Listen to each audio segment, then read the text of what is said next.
You're beautiful, you shine like a star. You got me falling slowly, and I'm crashing into you.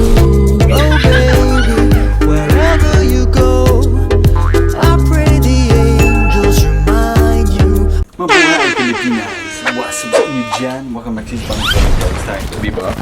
Baby. Where's Pabibe? Oh, there he is. Hello, Nitro. Hello, Bibi. Hey, Bibi. Where you going, huh? Where you going? You coming to Daddy?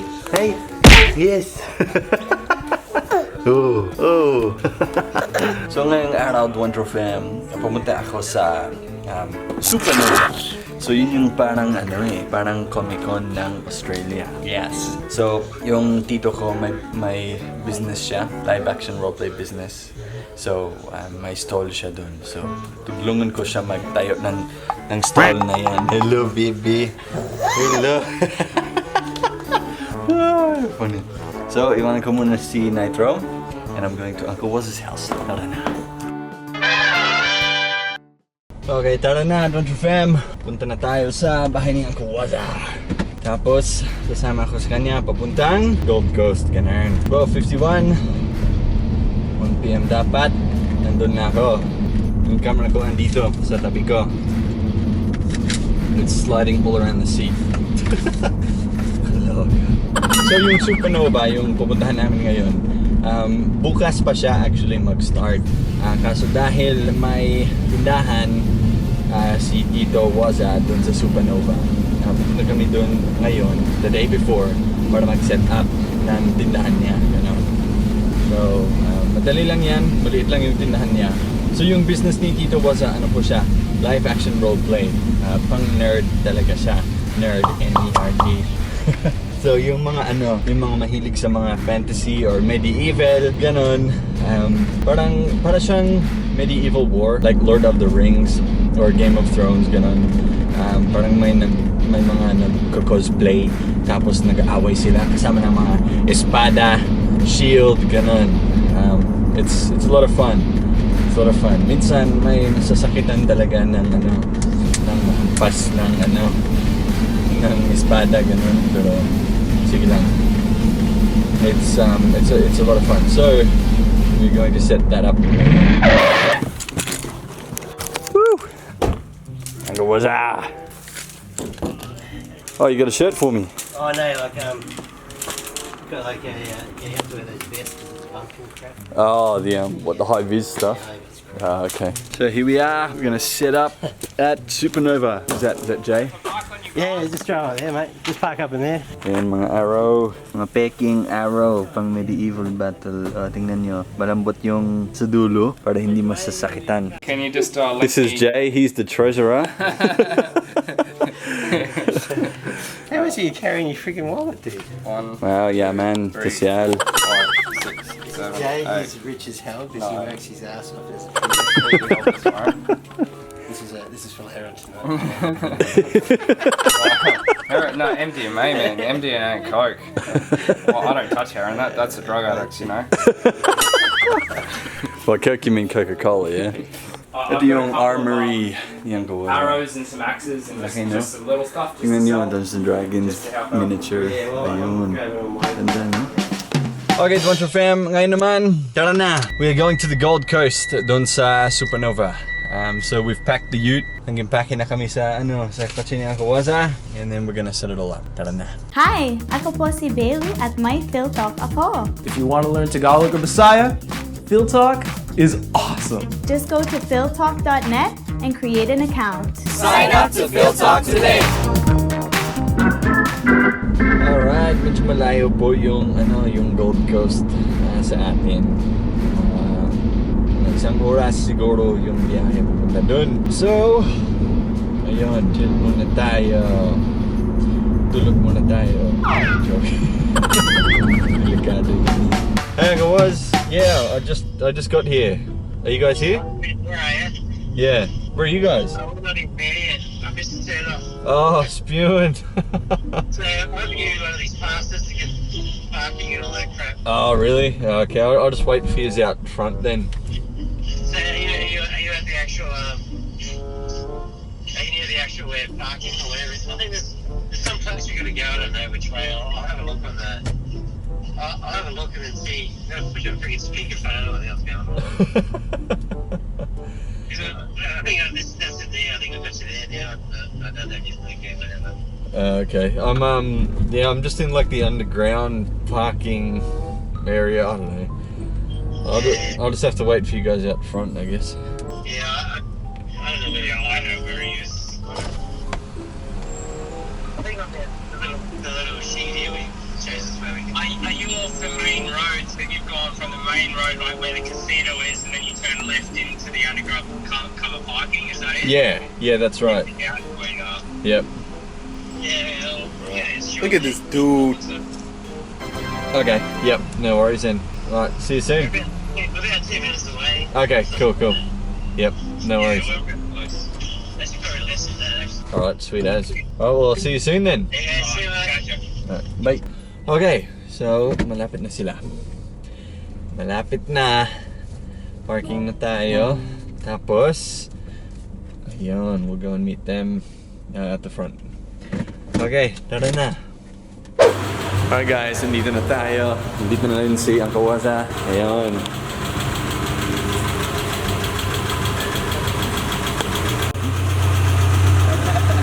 That work?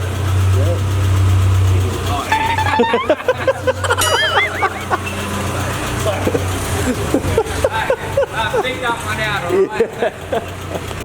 Alrighty, made it. Have you got the other one for it? What's that? Got the other vest for Jay?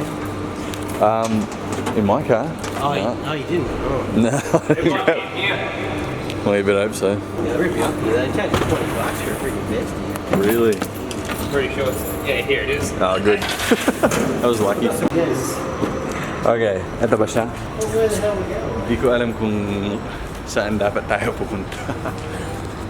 Ito ba? Alright, that's where it says enter. That should be right. There were some people around the front actually trying to get in. I'm gonna break into the exhibition center. Parkour.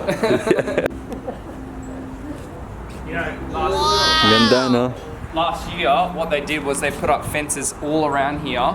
Yeah. Once you got in to get in here, because you know how so people would come and cosplay here for free. It's called like outside cosplaying, and they put fences up around this entire perimeter. So they kicked out all the free cosplayers basically. Oh, really? So it's interesting to see they haven't done that this year. Because obviously, like, Supernova just halved in the amount of cosplayers. Oh, yeah, like, dead man, yeah. You know? Ito siya!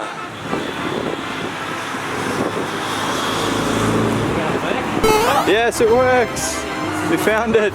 Sa wakas, nahanap na namin. Ayun no. Alright, ito po siya. Maghahanap na po tayo ng booth natin. Ayun no. Does it say? You don't know what booth we're in, Uncle Wazza? Do you know what number it is? It's over here on the tables. I know that much. Let's Because find we it. got number 50 here, and then like, Ang galing. 9, are we? We're gonna have to find it.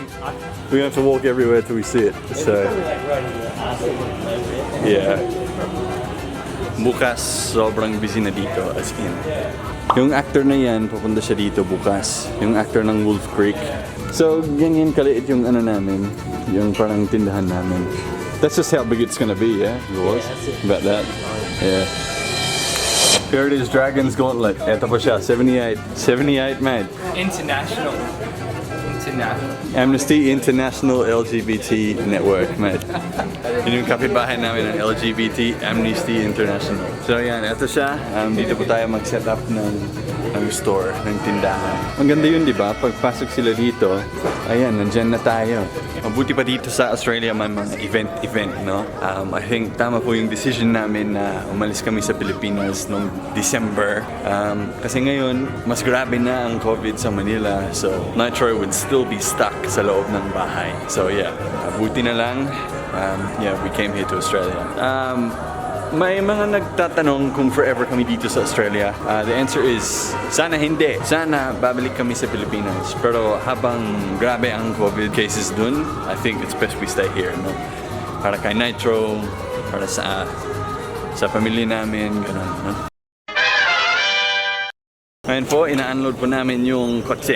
Ayan. I'd say just Tapos let's take dalhin something namin sa small loob. first and work out a footpath. Yeah, and then we can do the rest in one more load. Cool. So if we do 2 loads, Oh! there we go.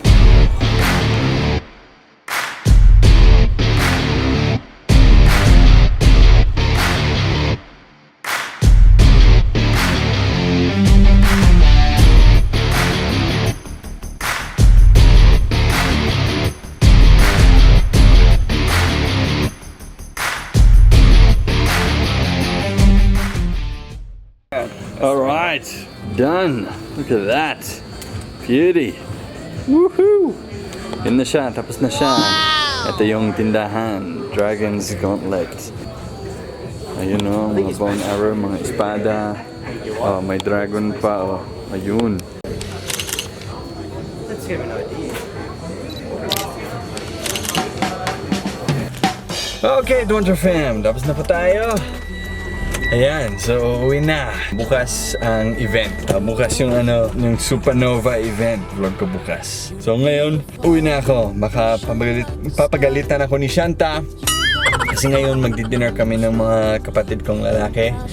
Tapos, uwi na ako. So maybe, yeah, gabi ako umuwi. Natural be asleep already. Papagalitan ako ni Shanta.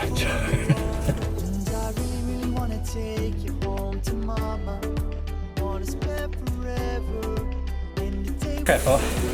And then just stick it on the back and stick something there real good. Cool. I didn't realise it was going to be this freaking tight. Yeah, it is pretty Good small, looking huh? dude down here, right? Yeah, he's got his face in. Yeah, with the mask on, it looks His pretty face good. in, it looks awesome, mate. I'm glad I'm hiding these guys' pants though, like you almost, Look at those sexy legs, mate. He lives in the Philippines. He lives in the Philippines really hot and he's freaking whiter than me, mate.